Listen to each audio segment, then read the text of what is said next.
Amen. Amen. Je voudrais que l'équipe de la louange, au moins des musiciens, puissent rester ici pour un moment.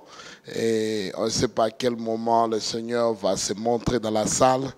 Et je serai prêt à partir. Amen. Amen. Je suis très content d'avoir passé ce week-end, cette semaine avec vous. Et là, bientôt, je dois partir à Bruxelles, on m'attend là-bas. Et demain, je suis déjà en Afrique du Sud. J'ai des programmes qui m'attendent. Comme tout le monde a dit, my name c'est Shama. Et je suis un père, je suis marié, père de 6 enfants. Amen. Et je vis en Afrique du Sud. Et ça fait, Zor et moi, on est des amis, ça fait plus de presque 30 ans, oui. Plus de 30 ans. Et moi, je viens en Afrique du Sud. Et là, je parle l'anglais tous les jours. Mon français n'est pas aussi bon que ça. Et donc, excusez ma grammaire. Amen. Hallelujah. J'ai la grâce de pouvoir voyager à travers le monde pour apporter l'évangile. Je prêche en Afrique, en Asie, en Europe, en Amérique. Et je suis tout le temps parti. Par la grâce de Dieu, j'ai servi beaucoup d'années dans les églises, mais il y a 7 ans de cela, Dieu a dit que c'était le commencement des choses qu'il m'avait données, des choses qui m'appelaient. Et depuis ce temps-là, j'ai vu beaucoup de miracles. En réalité, je vois des miracles presque chaque semaine. J'étais à Bruxelles la semaine passée. Je vais vous donner un numéro, vous allez appeler, vous allez entendre des témoignages de miracles. Et je serai en Afrique du Sud. Le miracle, le temps de miracle n'est pas fini.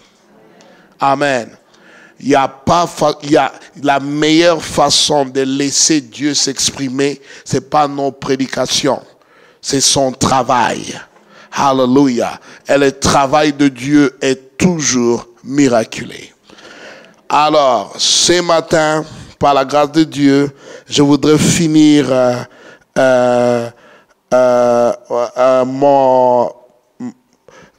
ma série ou mes sermons, mais je ne pourrai jamais le faire sans vous donner l'opportunité d'expérimenter Dieu pour vous-même. Parce que je suis de celui qui croit comme Paul que je m'en fous de mes discours. Je veux que votre foi puisse être fondée sur le Saint-Esprit et la puissance de Dieu. Je crois à l'expérience avec Dieu plus qu'à la connaissance de Dieu.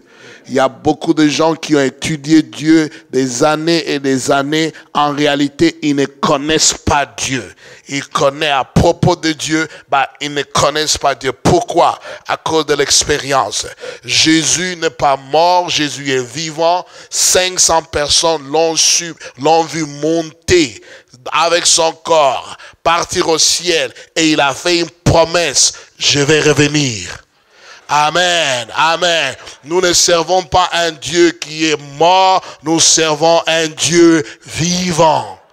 Amen, amen. S'il est vivant, c'est-à-dire ce qu'il a fait hier, il peut le faire aujourd'hui. Et surtout par la trémise de son esprit qui est partout, à tout moment. Tout le monde s'est réuni aujourd'hui dans leurs églises. Le Saint-Esprit est là. Amen. Ce matin, je voudrais rapidement parler de la rencontre avec le Saint-Esprit. Ou plutôt la rencontre avec la gloire de Dieu. Je m'excuse, la rencontre avec la gloire de Dieu. Amen. Mais je voudrais un peu expliquer quelque chose que j'ai compris que peut-être les gens ont peur. Qu'est-ce qui se passe? Pourquoi les gens tombent? Pourquoi les gens... Amen. Je ne fais pas tomber les gens. Amen. Amen. Je ne peux jamais. Si on se voit au supermarché, vous ne tomberez pas. Pourquoi vous venez tomber à l'église? Amen. Je ne fais pas tomber les gens. Amen. Quand les gens tombent, des fois, je ne sais pas. Une fois, je suis tombé, je suis resté 1h30 par terre. Peut-être c'est pourquoi je fais tomber les gens aujourd'hui. Amen. Alléluia. La deuxième chose, il y a des gens qui n'ont pas compris qu'est-ce que j'ai fait hier quand je dis venez toucher ma main. En tant que prophète, j'ai une réputation en tant que prophète. Souvent, les prophètes ont des actions prophétiques. Dites actions prophétiques. Je demandais à la sœur, ce que je demandais de faire, c'est action prophétique. Quand tu marches dans la foi, tu dois faire quelque chose qui démontre ta foi. Un jour, j'avais besoin d'un iPad. Je n'en avais pas. Je n'avais pas l'argent pour acheter. On m'a dit que les iPads prennent des petits SIM. Je suis allé, j'ai acheté les petits SIM parce que j'avais l'argent pour les petits SIM. J'ai mis les petits SIM dans mon porte-monnaie. Chaque fois que je voyais ces SIM, je disais, oh, c'est ça mon iPad. Dieu merci. J'avais un gros sourire sur ma face. Tous les jours, je vois. Imaginez, c'était dans mon porte-monnaie. Je sais combien de voitures partent dans ton porte-monnaie, il y en a une seule journée. Amen. Donc, chaque fois, je le voyais. Et ça, c'était en train de construire ma foi. Ma foi était bâtie sur ça. 2 mois plus tard, quelqu'un est venu me dire, pasteur, je ne sais pas, est-ce que vous aimez cette histoire? Moi, je dis, de quoi tu parles? Il met à ma main, c'était l'iPad tout nouveau, scellé, jamais utilisé. Alléluia. Donc, je crois aux actes prophétiques. Amen. Amen. Donc, des fois, il y a certains actes. C'est pour stimuler la foi. Amen. C'est pour stimuler la foi. Il y a beaucoup de choses que tu peux faire qui est dans la Bible comme des actes prophétiques. Par exemple, le prophète dit à cet orgueilleux, ce général syrien, va te jeter dans la rivière. Vous connaissez l'histoire? Mais pourquoi il devait aller se jeter dans la rivière? Amen. Pourquoi la rivière était sale? Et il a dit, tu veux que je puisse aller dans cette rivière qui est sale? Il dit, oui, vas-y là-bas et vas-y 7 fois. Pourquoi 7 fois? Pourquoi pas 1 fois? Pourquoi pas 2 fois? C'était pour travailler son orgueil. Amen. Des fois, il y a des choses que Dieu va te demander de faire juste pour te faire humble. Saute dans l'eau 7 fois. Et il est parti la 7e fois, il était guéri. Amen. Jésus qui prend la boue, il met dans les yeux de que si je viens avec ma salive, je mets à votre Dieu. Je suis sûr que ce monsieur-là, Dieu merci, il est aveugle. Parce que s'il avait vu quand Jésus mettait les salives dans la boue et mettait dans ses yeux, il va dire non, pas sur moi, pas sur moi. Amen. Alléluia. Amen. Il y a beaucoup de choses qui sont dans la Bible qu'on ne comprend pas. Il y a certaines choses, nous devons apprendre à accepter cela. Amen. Accepter. C'est pas la foi. Il y a certaines choses de foi que c'est impossible d'expliquer. Comment expliquer que Dieu a créé en 6 jours toute l'humanité et l'homme en particulier en une journée? Tu sais comment est-ce que notre corps est complexe? Comment expliquer ça? Une journée, faire tout ça, avec tous les intestins, tous les organes, une seule journée. C'est pour dire que la création, il faut l'accepter par la foi. Parce que dans la tête, c'est impossible. Ça ne marchera jamais. Donc souvent, certains actes prophétiques, on ne comprend pas pourquoi et il faut l'accepter. Faites attention, blasphème. Blasphème, c'est quoi? Dire ce que Dieu fait, que c'est le diable qui le fait parce qu'on n'a pas compris. Amen. Voilà. Dieu merci. Je voulais être conscient sur ça. Amen. Ce matin, je vais parler de la rencontre avec la gloire de Dieu. Je voudrais commencer mon message en partageant mon témoignage qui va vraiment vous amener là. Mais je voudrais qu'on puisse avoir ces versets à Luc chapitre 10 à partir du verset 38 au 42. Luc chapitre 8. Restez ici s'il vous plaît, vous allez m'aider. Et je vous en prie, dès que vous écoutez dans l'esprit ce que j'ai dit, jouez-les. Alléluia. Il y aura une chanson prophétique qui va sortir aujourd'hui. Dès que vous écoutez, parce que le Saint-Esprit est là. Amen. Dès que vous écoutez ce dont je parle, jouez-les. Allez-y, n'hésitez pas. Amen. Vous êtes prêts? La Bible dit, comme Jésus était en chemin avec ses disciples, il entra dans un village et une femme nommée Marthe le reçut dans sa maison. Elle avait une sœur nommée Marie qui s'était assise au pied du Seigneur écoutant sa parole. Si cette Bible-là vous appartient, soulignez. Elle était étant assise au pied du Seigneur. Marthe, occupée à divers soins domestiques, survint et dit, Seigneur, cela ne te fait-il rien que ma sœur me laisse seule pour servir? Dis-lui donc de m'aider. Et le Seigneur lui répondit, Marthe, Marthe, tu t'inquiètes et tu t'agites pour beaucoup de choses. Une seule chose est nécessaire. Marie a choisi la bonne part qui ne lui sera point ôtée. Amen. Amen. Hallelujah. Jésus dit que Marie a choisi la bonne part qui ne lui sera point ôtée. Hallelujah. Qu'est-ce que Marie a choisi? Hallelujah. Qu'est-ce que le choix de Marie? Est-ce que Jésus n'avait pas besoin d'être nourri? Est-ce que Jésus n'avait pas besoin que quelqu'un puisse préparer pour lui? Mais Jésus dit, écoute, tu t'inquiètes et t'agites pour beaucoup de choses. Une seule chose est nécessaire. Une seule chose est nécessaire. Marie a choisi la bonne part. Ce matin, je voudrais demander combien ont le temps de s'asseoir au pied de Jésus. Amen. Combien ont le temps? Il y a beaucoup de Marthe aujourd'hui dans l'église qui n'ont rien à faire. D'autres qui n'ont rien à faire ou qui ne cherchent plus à être dans la présence de Dieu. Pourquoi? On a perdu la valeur de la présence de Dieu. Nous le laissons, beaucoup de gens aujourd'hui dans l'église viennent tard dans les services. Pourquoi? Parce qu'ils ne comprennent pas pourquoi être à temps dans les services. Ce matin, je voudrais souligner certaines choses avant que je puisse amener cette révélation. Beaucoup de gens sont troublés, beaucoup de gens sont inquiets, beaucoup de gens ont beaucoup d'histoires. Pourquoi? Parce que les gens ont perdu. Comme Martha, ils ont perdu la signification d'avoir des bons moments, des temps de qualité dans la présence de Dieu. Et par la grâce de Dieu, je vais être en mesure de pouvoir vous expliquer qu'est-ce qu'il y a dans la présence de Dieu. C'est quoi la présence de Dieu? Pourquoi aller dans la présence de Dieu? Qu'est-ce que vous allez gagner en vous asseyant au pied de Jésus? Qu'est-ce qui arrivera dans votre vie?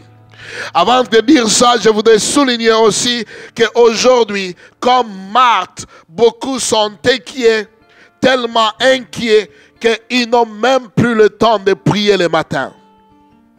Ils se réveillent le matin, ils courent dans leur travail, font de ce qu'ils vont faire, ils n'ont pas le temps de Dieu. Aujourd'hui le matin, beaucoup le matin quand ils se réveillent, ils sont plus intéressés à consulter leur téléphone pour voir quelles sont les communications, où sont les amis qui ont aimé leurs publications, qui ont partagé leurs publications, que d'avoir un petit moment d'ouvrir la Bible et de lire la Bible. Dites amen à ça. Beaucoup de gens aujourd'hui, il n'y a plus. Ça fait longtemps que je vis des gens avec des livres qu'on appelait pour des dévotions matinales. Pourquoi? À cause de nos cellulaires, on n'a plus le temps de Dieu. On a le temps pour nos amis, on a le temps pour tout, mais le temps de Dieu. Amen. C'est pour cela, les gens sont en train d'avoir des difficultés dans leur foi. C'est-à-dire que quand ils cherchent à obtenir des résultats par la foi, les choses ne marchent pas. Pourquoi? Beaucoup ne mangent plus la parole de Dieu. Ta foi vient de la parole de Dieu. Si tu ne payes pas attention tu ne donnes pas d'attention à la parole de Dieu, tu n'auras pas de foi pour pouvoir obtenir les résultats que tu as dans la vie. Amen. Bien sûr, beaucoup de gens utilisent la prière comme on appelle les pompiers. C'est-à-dire que quand il y a un problème, je dois prier. Mais je voudrais vous faire un défi aujourd'hui. La prière, ce n'est pas les pompiers. La prière est une relation avec Dieu. Une relation quotidienne, une relation de chaque jour. L'évangile est devenu compliqué. Les gens ne comprennent plus l'évangile. On ne comprend plus la simplicité de l'évangile. Pourquoi? Parce que les choses qui sont simples, comme être dans la présence de Dieu, on ne les pratique plus. L'évangile est devenu complexe. Pourquoi? Parce que le Satan nous a séduits. Nous fait penser que les miracles sont difficiles. Certaines choses sont impossibles. Pourquoi? Parce qu'on n'a pas de qualité moment dans la présence de Dieu. Pourquoi Jésus a dit, écoute, Marthe, Marthe, tu t'inquiètes de beaucoup de choses. Une seule chose est importante, c'est d'être dans ma présence. D'être dans ma présence. Tu t'inquiètes de tes factures, tu t'inquiètes de tes affaires, tu t'inquiètes de tes voisins, tu t'inquiètes de beaucoup de choses. Une seule chose est importante, c'est être dans ma présence. Être avec moi. C'est lui qui sait. Être dans la présence de Dieu ne sera jamais, jamais anéanti par les affaires de la vie. Amen. Qu'est-ce qu'il y a dans la présence de Dieu? Quand tu veux répondre à cette question, on doit considérer certaines choses. David et Moïse ont des secrets de la présence de Dieu. Tout grand homme de Dieu, tout grande femme de Dieu, servante et servant de Dieu ont compris quelque chose. Que heure dépensée dans la présence de Dieu est équivalent à des minutes et secondes dans la présence des hommes. Amen. Je touche des paralysés, ils marchent dans 5 ans. Pourquoi?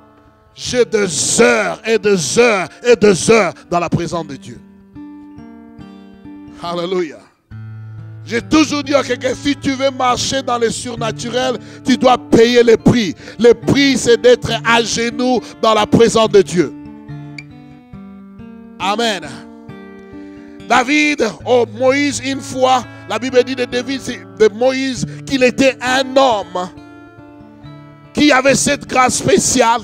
Il pouvait parler à Dieu face à face comme un homme parle à son ami.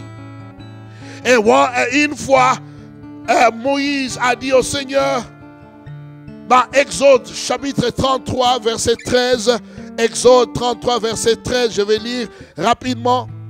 Exode 33, verset 13 à 15.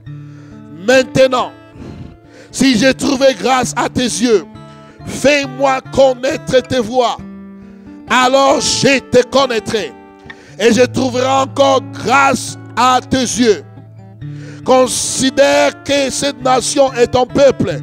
L'Éternel répondit, je marcherai moi-même avec toi.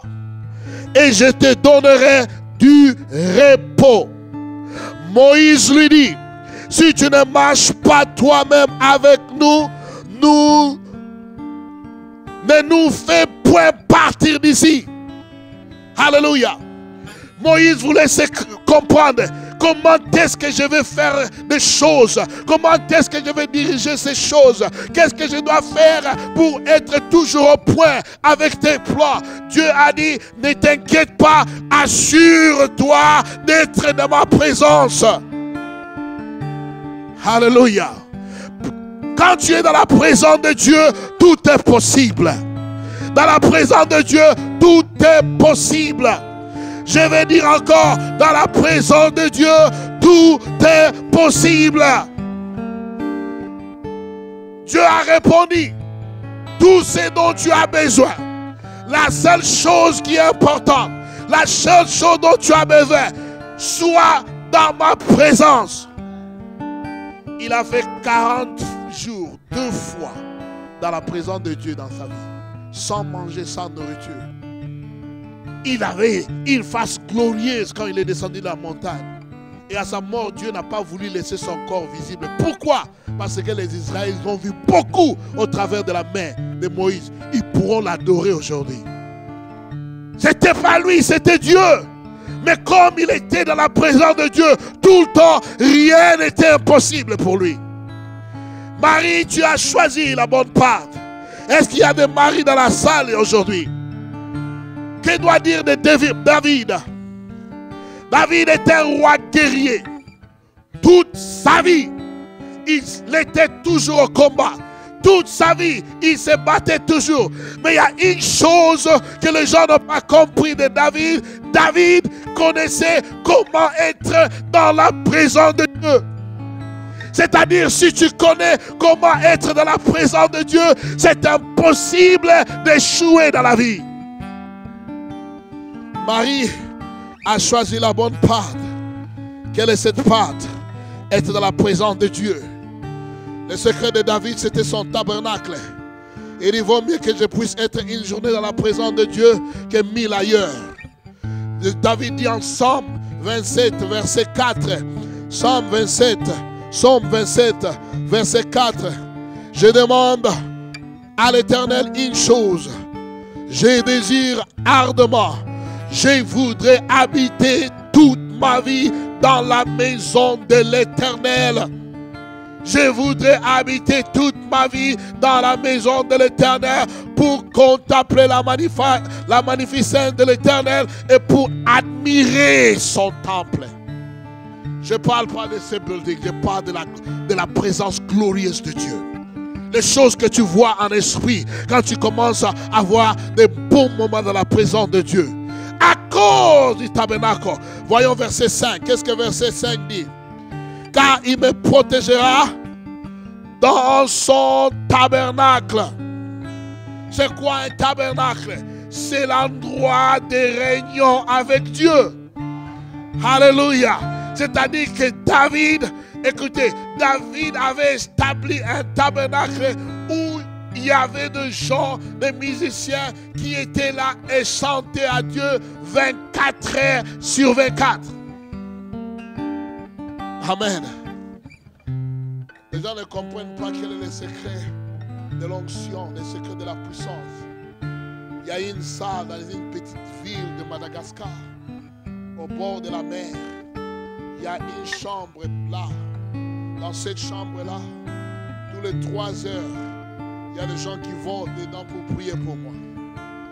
Tous les jours, tous les 3 heures, ils vont dedans pour prier. Et quelle prière, je l'ai dit, adorer le Seigneur. Pourquoi? Parce que quand vous adorez le Seigneur, vous assurez que sa présence sera avec moi partout où je pars. Alléluia. Qu'est-ce que la présence de Dieu? Qu'est-ce que la présence de Dieu? La Bible dit en Ésaïe, chapitre 3, chapitre 60, Ésaïe 60. Lève-toi, sois éclairé, car ta lumière arrive et la gloire de l'Éternel se lève sur toi. Lève-toi et sois éclairé et que ta lumière arrive et la gloire de l'Éternel se lève sur toi. C'est quoi la gloire de Dieu? La plus simple définition de la gloire de Dieu, c'est la présence de Dieu. Alléluia. C'est quoi la gloire de Dieu? C'est la présence de Dieu. Dès que nous parlons de gloire, on parle de la présence de Dieu. Je voudrais que vous puissiez comprendre ce matin que dans le surnaturel, quand on parle du surnaturel divin, vous pouvez être guéri, vous pouvez être délivré, vous pouvez avoir des percées de 3 façons. 1, par votre foi. Dites ma foi. 2, par l'onction. Quelqu'un envoie quelqu'un dans votre vie avec une onction donnée et vous recevez ce que vous cherchez. 4, 3, par la gloire de Dieu. Alléluia. Qu'est-ce que cela veut dire? Vous n'avez pas besoin de votre foi. Vous n'avez pas besoin d'une onction. Tout ce dont vous avez besoin, c'est Jésus. Il y a beaucoup qui sont allés dans la présence de Dieu, ils sont sortis avec leur guérison. Il y a beaucoup qui sont allés dans la présence de Dieu, ils sont sortis avec leur délivrance. Il y a beaucoup qui sont allés dans la présence de Dieu, ils sont sortis avec tout ce qu'ils cherchaient. Tu n'as pas besoin d'homme quand Dieu se montre.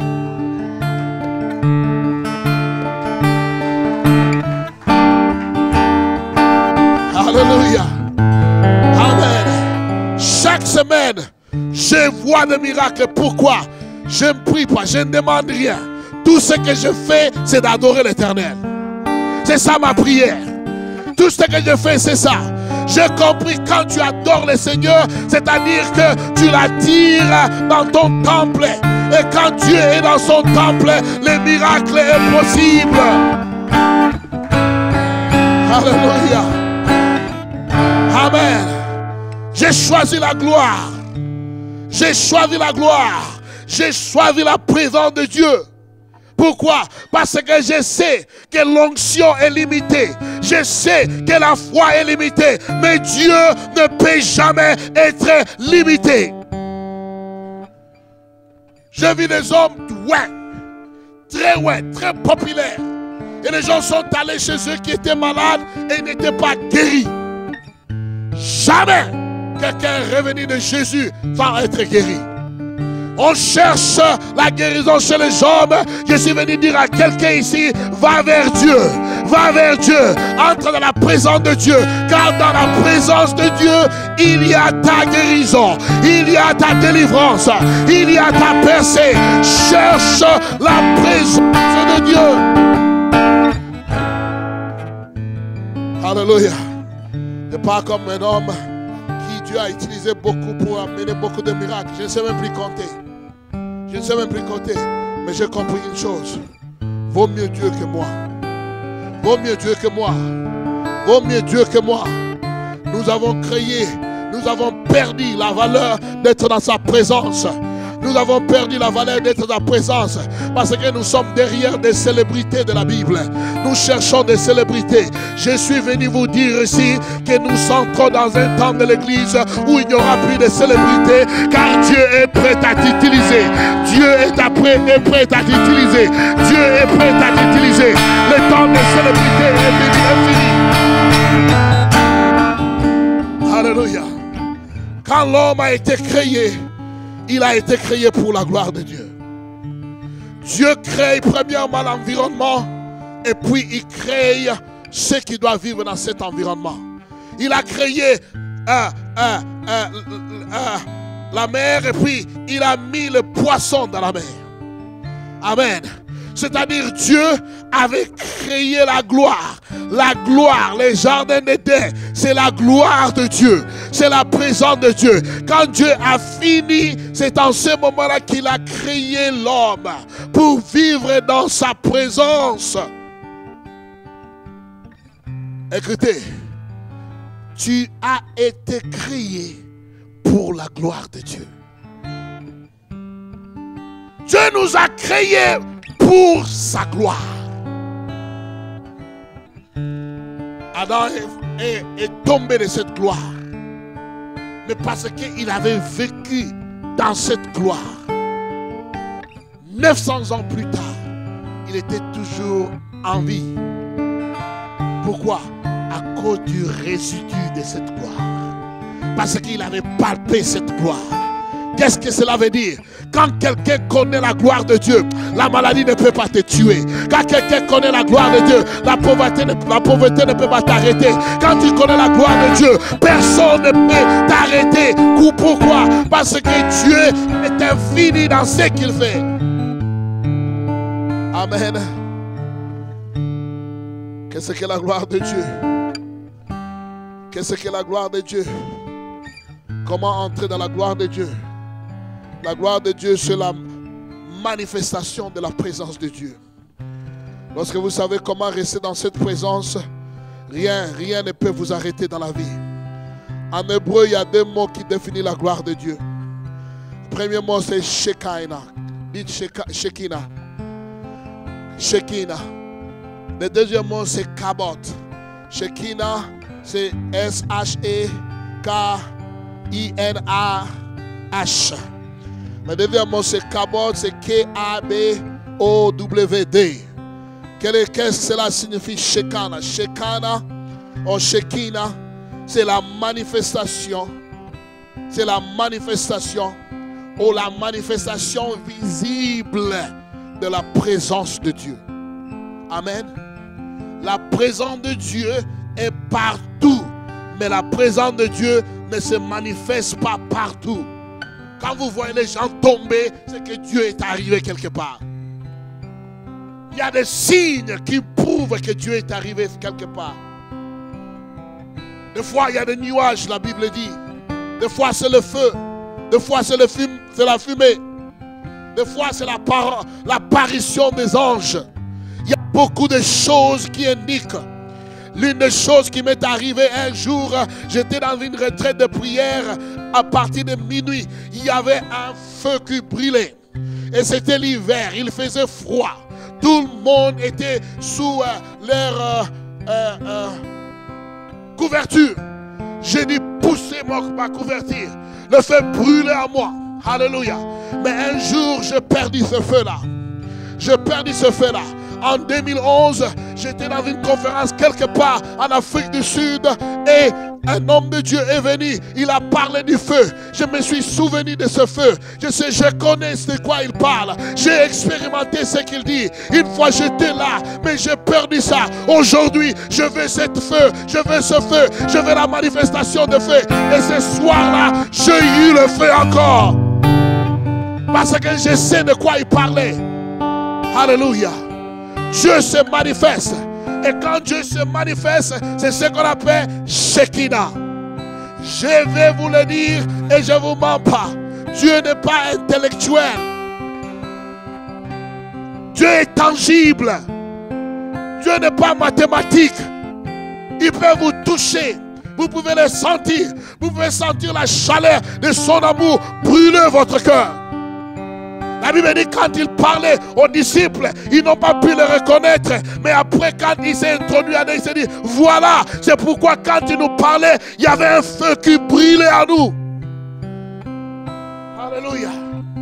Beaucoup de gens ont cassé tout ça. Ils ne veulent pas dire au Seigneur que Dieu est palpable. Moi, je crois à la présence de Dieu. Quand je suis entré dans une salle le premier jour, je sentis le feu quand j'étais assis là. Mais beaucoup de gens peuvent venir ici et ne sentent rien. Je suis très sensible à la présence de Dieu. Beaucoup de fois, Dieu se présentait dans ma chambre. Une fois, Dieu se montrait à moi comme une grande lumière. Une grande lumière. Il n'y avait pas d'ombre partout. 360 degrés. Tu pouvais regarder comme ça et voir un fourmi bouger par terre. J'ai demandé qu'est-ce que c'est ceci. Et j'ai écouté la voix de Dieu. Amen. Donc Dieu se manifeste. Et là où Dieu se manifeste, c'est ce qu'on appelle Shekinah. Dites c'est Shekinah. Et quand Dieu se manifeste quelque part, je vous dis, tout est possible. Oh, tout est possible. Les cancers sont guéris. Les cancers sont guéris. J'étais quelque part dans une ville où je prêchais. Je prêchais comme ça. Après, j'ai demandé à la loi, j'adore l'Éternel. Laisse Dieu faire ce qu'il fait. Et on a senti la présence de Dieu. Il y avait une femme qui était une chaise roulante pendant 42 ans. Il y avait 7. Comment on appelle ça encore en français? 7 marches pour venir là où j'étais. On a amené cette femme à la chaise roulante. J'ai dit aux gens, je ne prie pour personne ici. Je suis ici que pour les témoignages de ceux que Dieu a touchés. Ramenez-la en bas. On l'a ramenée derrière. Et puis il y avait des gens qui témoignaient. Tout genre de témoignages. Il y avait quelqu'un là, pour 21 ans. Il avait... Il est devenu un fou. 21 ans. Il est venu avec toute sa famille. Ils se sont mis, ils étaient en train de témoigner. J'étais tellement excité de voir quelqu'un qui était fou pour 21 ans en train de témoigner. Après, j'écoute la foule. Ils ont crié. Oh! Qu'est-ce qui se passe là? Qu'est-ce qui se passe là? La femme de 42 ans sur la chaise roulante. Elle était en train de marcher. Elle était en train de marcher. Elle était en train de marcher. Dieu l'avait touché. C'est pas moi. C'est Dieu qui l'avait touché. C'est Dieu qui l'avait touché. Pourquoi? Quand la gloire de Dieu se présente quelque part, tout est possible. Écoutez, c'était un vrai miracle. Vous savez pourquoi? Parce que quand j'ai vu ça, j'ai même douté. J'ai dit, vous mentez, cette femme n'était pas chez vous là pendant 42 ans. 42 ans. On dit, bon, on remercie Dieu. Et là, j'étais choqué. Le lendemain, quand j'étais à mon hôtel, c'était un hôtel que tu pouvais voir à travers la fenêtre, les gens qui sont dehors. Ils sont venus toquer. Et dès que j'ai ouvert les rideaux, j'ai regardé derrière, dehors, il y avait au moins 30 personnes sur des chaises roulantes. Parce qu'ils ont entendu que quelqu'un a marché. Jésus le fera ici aujourd'hui. Je ne sais pas combien d'années tu as attendu ton miracle, mais je suis venu te dire que Dieu va te toucher. Dieu va te toucher. Il va te toucher. Alléluia. Shekinah, ou Shekinah comme on dit en français, c'est quand Dieu se manifeste. Amen. Le deuxième mot c'est kabot. Dites kabot. C'est quoi kabot? Kabot, c'est la définition. Par définition, kabot veut dire tout ce que Dieu est. Je répète, quand tu dis kabot, c'est pour dire tout ce que Dieu est. La gloire de Dieu, c'est tout ce que Dieu est. C'est quoi? Pour le comprendre, vous devez le voir ceci. Quand Dieu m'a donné l'onction pour des malades, cela ne va pas dire que j'ai l'onction pour la pauvreté, la prospérité ou l'onction pour guérir, pour faire d'autres choses. Amen. C'est l'onction que Dieu m'a donnée. Je suis limité à ça. Par exemple, si tu es asthmatique ici, tu dois être guéri. Parce que je n'ai jamais vu un asthmatique à qui j'ai prié qui n'a jamais été guéri. C'est là que j'ai compris que Dieu m'a donné une onction spéciale pour les gens asthmatiques. Vous comprenez ça? Mais si vous m'amenez dans certains cas, on va prier par la foi. Mais quand c'est mon cas où Dieu m'a oint, vous allez être guéri. Mais ce n'est pas pareil quand Dieu se montre. Quand Dieu se montre, il y en a pour les asthmatiques, il y en a pour le cancer, il y en a pour les HIV, il y en a pour tous les cas. Dieu le fera parce qu'il est Dieu. Alléluia. Écoutez, je suis venu vous définir c'est quoi kabot. Quand on dit kabot, on dit tout ce que Dieu est. Ses attributs, sa majesté, sa puissance. En réalité, ça va plus que cela. Dans le mot kabot, il y a comme une nuance de lourd. Dites lourd. C'est-à-dire quand tu dis Dieu est kabot, c'est-à-dire Dieu est lourd. C'est pourquoi si Dieu t'assoit sur toi, c'est normal que tu puisses tomber. Alléluia. Et je peux dire la vérité ici. Dieu est lourd. Quand la gloire de Dieu vient sur toi, tu tombes. Amen. Amen. Les gendarmes sont venus vers Jésus. On demande qui est Jésus? Il dit c'est moi. Qu'est-ce que la Bible dit? Directement ils sont tombés sur les... C'est dans la Bible. Il a dit c'est moi. Ils sont tombés. Pourquoi? Il y avait une présence quand il a dit c'est moi. Et ils sont tombés. La présence de Dieu appire sur Jean quand il est dans l'île de Patmos. Dès qu'il voit la présence de Dieu, la Bible dit il était tombé comme mort. Pourquoi? C'est lourd. Quand tu reçois ça, c'est lourd. C'est lourd. Et quand tu reçois quelque chose de lourd, en vérité, tu dois tomber. C'est parce que tu n'as pas reçu ou tu as reçu autre chose. Alléluia. Amen. Dans Kabot, il y a la richesse. Dans Kabot, il y a la puissance. Dans Kabot, il y a la majesté. Dans Kabot, il y a l'influence. Dans Kabot, il y a l'honneur. Dans Kabot, il y a la célébrité. Dans Kabot, il y a la réputation.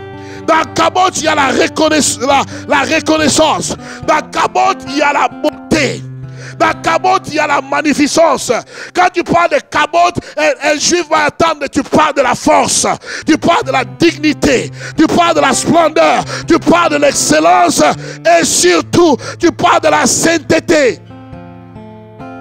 Tout ça, c'est dans la gloire de Dieu.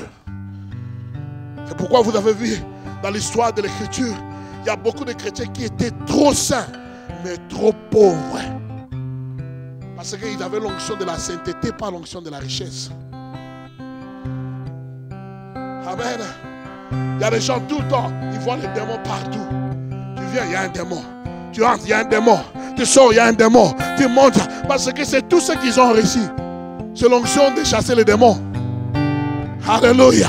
Mais quand Dieu est là, il y a tout. Il y a la guérison, il y a la délivrance, il y a la puissance, il y a la sainteté, il y a la grandeur, il y a l'excellence, il y a la sagesse. Tout ça, c'est dans la gloire de Dieu. Alléluia. Et il y a une chose que Dieu m'a dit. C'est ça que j'ai réservé pour vous.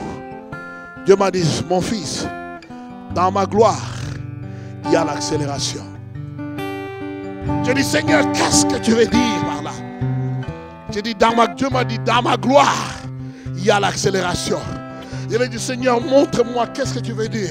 Il a me dit, rentrons dans la Bible. Il m'a mené dans l'histoire de Marthe et Marie. Une fois, j'aime bien Marthe et Marie. Il dit, regarde, concernant Lazare, qu'est-ce qui était le problème? J'ai découvert que Jésus et Marthe et Marie étaient en train de discuter. De quoi ils discutaient? Ils discutaient de la résurrection des morts. Marie était convaincue qu'un jour, son frère va ressusciter. Vous connaissez l'histoire. Vous connaissez l'histoire. Marie était convaincue. Elle n'avait pas de doute à propos de cela. Elle savait que Dieu est fidèle. Un jour, son frère va se ressusciter.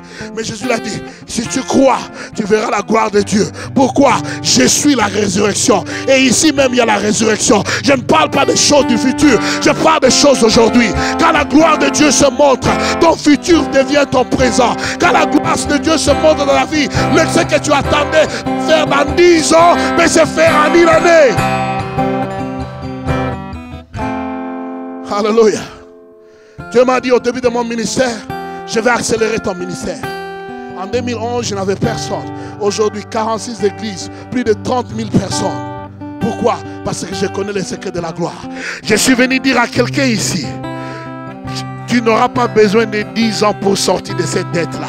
Parce que la gloire de Dieu va se montrer dans tes affaires. Et tu sors cette année même. Tu sors cette année même. Quand tu vois la gloire de Dieu, ton futur vient dans ton présent. Alléluia. Dans la gloire, tout est accéléré. Amen. Amen. Est-ce que vous suivez ça? Dieu m'a dit que dans ma gloire, il y a la connaissance. C'est-à-dire, à partir du moment où tu entres dans ma gloire, personne ne peut te mépriser encore. C'est ça le mot? Amen. J'ai dit, comment, Seigneur? Il dit, viens avec moi à la montagne de transfiguration. Alléluia. Et quand on arrive à la montagne de transfiguration dans l'Écriture, la Bible dit, Jésus s'est transfiguré. Amen. Jésus s'est fait quoi? Il s'est transfiguré. À un moment, il a changé. Il est en train de briller. La Bible dit, il a montré sa gloire à ses disciples. Ça, ce n'était pas ce qui m'avait choqué. Les jeunes gens de 40, 50 ans ont reconnu Moïse. Ils ont reconnu Élie, qui a vécu des milliers d'années avant eux. Comment? Parce que quand tu marches dans la gloire de Dieu, ton identité réelle est révélée. Alléluia. Je suis venu dire à quelqu'un ici, les gens ne t'ont pas connu encore. Parce que Dieu est en train de faire quelque chose. Bientôt, ils sauront qui tu es vraiment. Bientôt, ils vont réaliser de quoi est-ce que tu es fait. Bientôt, ils vont réaliser que tu es spécial. Bientôt, Dieu va se révéler au travers de sa gloire dans ta vie. Et les gens vont comprendre, je ne savais pas que tu étais comme ça. Je ne savais pas que tu étais grand comme ça. Je ne savais pas que tu étais une personne d'importance. Je ne savais pas que tu étais spécial. Pourquoi? À cause de la gloire de Dieu. Quand la gloire vient, les gens te connaîtront. Ils sauront qui tu es. Ils t'ont méprisé, mais cette fois-ci, à cause de la gloire, ils sauront qui tu es. Alléluia. Alléluia. Je vais dire à quelqu'un ce matin que c'est ta saison. Lève-toi. Lève-toi. Car la gloire de Dieu est sur toi. Parole, Église, parole de soir. Lève-toi. Lève-toi. Lève-toi. Jésus m'a dit de te dire, lève-toi. Amen. Beaucoup de gens ne comprennent pas le mystère de la gloire. Certains me disent que, pasteur, nous ne pouvons pas marcher dans la gloire de Dieu. Ce n'est pas pour nous, c'est pour lui. Un jour, j'ai demandé à Dieu, Seigneur, j'ai entendu les gens disent que tu ne peux jamais partager ta gloire parce que tu es un Dieu jaloux. Il m'a dit, mon fils, ouvre la Bible dans Jean chapitre 17, verset 22. Jean chapitre 17, verset 22. Jean chapitre 17, verset 22. Il m'a dit, mon fils, c'est mon plaisir de partager ma gloire avec toi. Je veux que tu puisses avoir la même gloire que j'ai. Et j'ai dit, Seigneur, montre-moi dans l'écriture. Il me montre ça. Il dit, je leur ai donné la gloire que tu m'as donnée. La gloire que tu m'as donnée. La gloire de Jésus. Jésus dit, je les ai donnés afin qu'ils soient un comme nous sommes un. Dieu, tu veux que tu puisses être comme lui. Jésus veut que tu puisses être comme lui. Jésus veut que tu puisses avoir sa gloire. Non, pas la gloire de tes parents, pas la gloire de tes oncles, pas la gloire de la Belgique, mais la gloire du ciel. Quand j'ai vu ça, j'ai dit, Seigneur, là je suis content. Amen. Je suis comme cet anon-là à qui on avait jeté la gloire. On était en train de célébrer Jésus, mais comme il portait Jésus, c'est lui qui marchait sur les paniers que les femmes avaient mis. Je suis comme cet anon-là qui avait joui de la gloire qui était de Jésus. Il a dit, je leur donne la gloire. Quelle gloire? Quelle gloire? Ma gloire. Tu as la gloire de Jésus. Tu as la gloire de Jésus. Jésus veut que tu puisses avoir sa gloire. C'est cette gloire-là qu'il a marché. La Bible dit, il était plein de grâce et de gloire. Alléluia. Je suis en train de dire à quelqu'un ici. Et Paul vient, il le met clairement et d'écouter. C'est plus que ça. C'est plus que cela. Paul dit en Colossiens chapitre 1, verset 26. Verset 26. Plutôt 27. Qu'est-ce que je dis? 1 Corinthiens 26. Mettez ça. 26 et 27. Colossiens. Alléluia. Nous allons révéler certains mystères ce matin.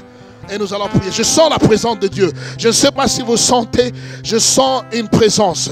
Je voudrais que nous puissions nous préparer parce que Dieu. Colossiens chapitre 1. Verset 26. 1, 27. Vous pouvez aller juste au 27 directement. Mais il y a quelque chose que je ne voudrais pas toucher au 26. Les mystères cachés de tout le temps et dans tous les âges, mais révélés maintenant à ses saints, à qui Dieu a voulu faire connaître quelle est la glorieuse richesse de ces mystères parmi les païens. Savoir, grâce en vous, l'espérance de la gloire. L'espérance de la gloire. Quand tu as Jésus en toi, tu dois marcher dans la gloire. Christ en nous, c'est l'espérance de la gloire. Qu'est-ce que cela veut dire? Que Dieu t'a créé pour sa gloire. Quand tu vis en dehors de la gloire, tu es dégradé. Écoutez. Quand tu comprends le message de la gloire, l'onction, tu es dégradé. La foi, tu es dégradé. Mais dans sa gloire, tu es ce que Dieu t'a créé d'être. Tu es ce que Dieu t'a créé d'être. Écoutez, la question que nous devons demander ou répondre ce soir, pour manifester cette espérance, pour pouvoir manifester cette gloire, quelles sont les conditions? Quelle est la condition pour entrer dans la gloire de Dieu? Alléluia. La mort. Alléluia. Dites à votre voisin la mort. Dites à l'autre voisin la mort. La Bible dit, si tu vois la gloire de Dieu, tu dois mourir. Je ne parle pas de la mort physique. Je parle de la mort de ton ego. Je parle de la mort de tes plans. Je parle de la mort de tes désirs. Je parle de la mort de ta volonté. Je parle de la mort de ce que tu veux. Si tu veux voir la gloire de Dieu, tu dois mourir. La raison pour laquelle on ne voit pas la gloire de Dieu, c'est parce que nous sommes tous vivants. Jésus m'a dit, si tu veux voir ma gloire, rentre à la croix où je t'ai laissé la dernière fois. Beaucoup de gens ont quitté la croix, ils ne sont plus la croix. Si tu ne crucifies pas ton corps, tu n'es pas un candidat de la gloire de Dieu. Si tu refuses de mourir, tu n'es pas un candidat de la gloire de Dieu. La condition sine qua non pour marcher dans la gloire, c'est la mort. Paul a dit, chaque jour, je meurs. Alléluia. David a dit, où est-ce que je peux aller? J'ai plus d'options. Il n'y a plus de moyens. Je n'ai rien à faire. C'est vers toi que je cours. C'est pourquoi il a vu la gloire de Dieu. Amen. Amen. Il y a une seule condition pour voir la gloire de Dieu, c'est mourir. Quelqu'un me demande, pasteur, comment je vais mourir? Je suis trop plein de moi-même.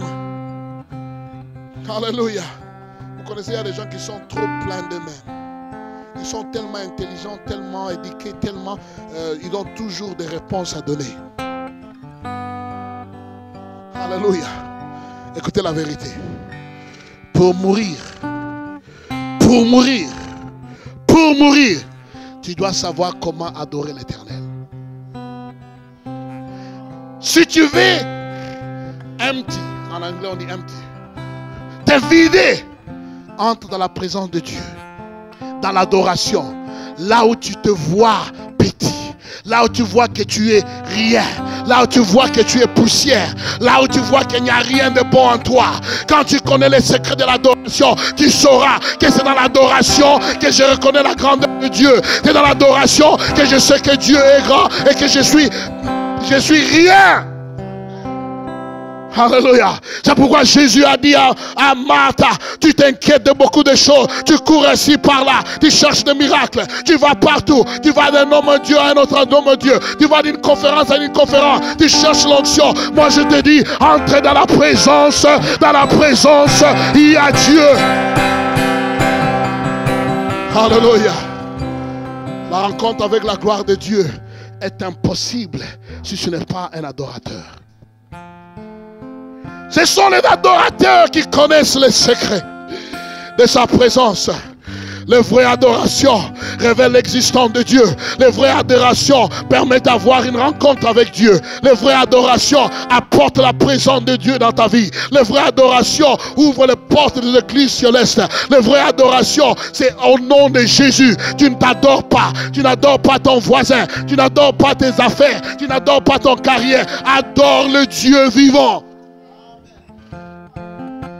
Quelle est la grande tentation de ce monde? La grande tentation de ce monde, c'est une vieille tentation. Alléluia. Alléluia. Je le dis encore. La grande tentation de ce monde, c'est une vieille tentation. Satan a pari à Jésus et dit, écoute, mets-toi à genoux, adore-moi, je te donne la gloire de ce monde. Alléluia. Satan connaît quelque chose. Satan connaît quelque chose. Il sait que Dieu donne la gloire du monde à travers l'adoration. Est-ce que vous saisissez ça? Vous saisissez ça?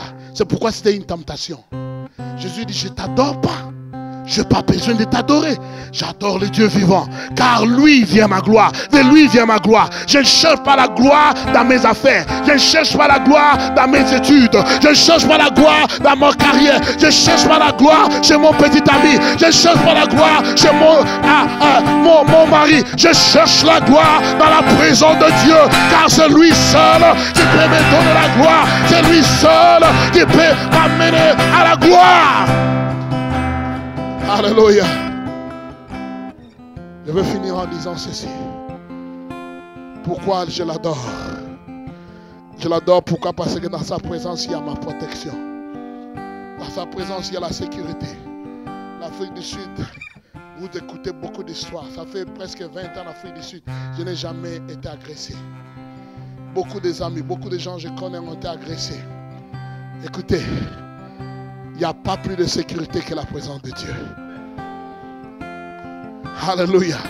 Pourquoi je l'adore? Parce que dans sa présence, il y a la sécurité, il y a la protection. Pourquoi je l'adore? Parce que dans sa présence, je reconnais qui je suis. Alléluia. Paul dit ceci aux Corinthiens. 2 Corinthiens 3, 18. Il dit nous tous.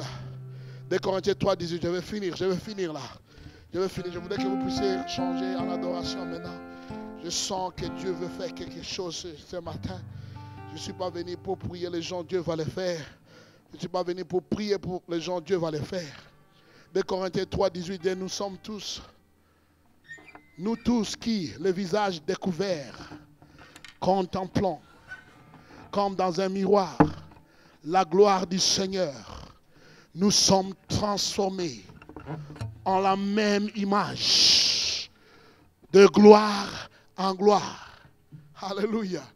Écoutez, quelle image il parle? Il parle de l'image de Jésus. Il parle de l'image de Jésus. Il dit que nous contemplons. Où est-ce que tu contemples cette image-là? Ce n'est pas dans l'adoration. Ce n'est pas dans l'adoration que tu le vois. Ce n'est pas au travers de la parole. C'est quand tu commences à regarder Jésus. Quand tu commences à élever Jésus. C'est dans ces moments-là qu'il devient comme lui. Tu es transformé. La transformation supernaturelle est réelle. Mes amis, la transformation surnaturelle est réelle. Et cette transformation est dans la présence de Dieu. Dans la présence de Dieu, tu peux être guéri. Dans la présence de Dieu, tu peux être délivré. Dans la présence de Dieu, tu peux sortir de tout genre de problèmes. Pourquoi? Tu es transformé de gloire en gloire. Je suis venu dire à quelqu'un, à partir d'aujourd'hui, tu seras mieux qu'hier. À partir d'aujourd'hui, tu seras mieux qu'hier. Pourquoi je l'adore? Parce que dans sa présence, il y a la satisfaction. Pourquoi je parle dans la présence de Dieu? Parce que dans sa présence, je me réjouis. Pourquoi je parle dans la présence de Dieu? Parce que dans sa présence, j'ai appris comment être humble. J'ai toujours dit aux gens, une chose, tu sais que tu es un orgueilleux, que tu n'es pas humble, c'est que tu n'as pas le temps pour Dieu. David, l'homme d'après le cœur de Dieu, est pourtant un adultère, est pourtant un tueur. Mais David savait quelque chose. Il savait comment s'humilier devant la présence de Dieu. Je ne sais pas qu'est-ce que Dieu veut faire ce matin dans ta vie, mais je suis venu te dire quelque chose. Ce n'est pas moi qui guéris. Ce n'est pas moi qui délivre. Ce n'est pas moi qui délivre. Je dis au Seigneur, qu'est-ce que je dois dire à ton peuple? Un réma pour eux.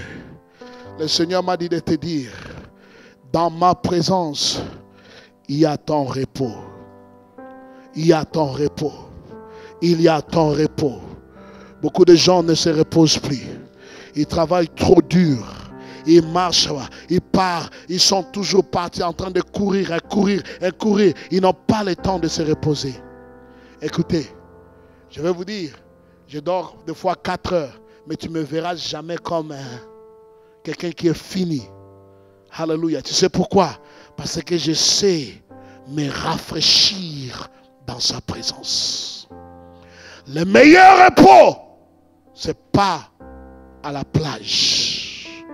Le meilleur repos, c'est dans sa présence. Là où tu te ressources, là où tu es transformé, là où tu deviens comme lui, là où tu es rempli de sa vie, là où tu es rempli de sa gloire, là où tu es rempli de sa puissance, là où tu es rempli de sa splendeur, là où tu es rempli de sa sagesse, là où tu es rempli de ce qu'il est. Je ne peux pas te donner ça. Il n'y a aucun homme de Dieu qui peut te donner ça. L'Église aujourd'hui doit comprendre que nous avons été créés pour la gloire de Dieu. Il y a une place que je vais t'amener ce matin. C'est dans sa présence. Malheureusement, il n'y a plus de temps pour moi. C'est dans sa présence. Dans nos églises, on éteint toutes les lumières. On dit, cherche la face de Dieu. Ne cherche pas ton voisin. Ne cherche pas ton mari. Ne cherche pas celui qui est à côté de toi. Cherche la face de Dieu. Cherche la face de Dieu. Il guérit. Il délivre. Il donne de percées. Tout ce dont nous avons besoin, c'est dans sa présence. Mes familles. Ma famille. C'est dans sa présence. Tout ce que je fais, j'adore. Si je vous dis que j'ai demandé quelque chose à Dieu depuis que je suis là, c'est que je mens. Ça fait 3 semaines que je suis ici, je n'ai rien demandé. Je ne demande même plus. Parce que je sais, la Bible dit, il cherche. Il cherche. Il cherche les adorateurs.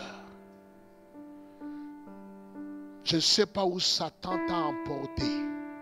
Je ne sais pas où est-ce que Satan t'a emprisonné. Je ne sais pas où est-ce que Satan t'a mis. Mais si seulement Dieu peut écouter ta voix, l'adorer du fond de ton cœur, en esprit et en vérité, Dieu te retrouvera là où tu es. Tu n'as pas besoin de crier. Tu n'as pas besoin de sauter. Tu n'as pas besoin d'appeler des gens. Tu n'as pas besoin d'appeler ton voisin. Tout ce dont tu as besoin, c'est d'appeler Jésus. Alléluia. La Bible dit que Pierre, Paul et Silas, ils étaient arrêtés. Ils étaient mis en prison, tabassés, arrêtés. Ce niveau. Ils ont prié, mais il n'y avait rien. Ils ont prié, mais il n'y avait rien. À minuit, ils ont commencé à adorer. Et la Bible dit clairement, tous les prisonniers les ont écoutés. Et subitement, Dieu s'est montré. Écoutez, quand vous priez, Dieu envoie ses anges pour intervenir. Mais quand vous savez adorer, Dieu vient lui-même.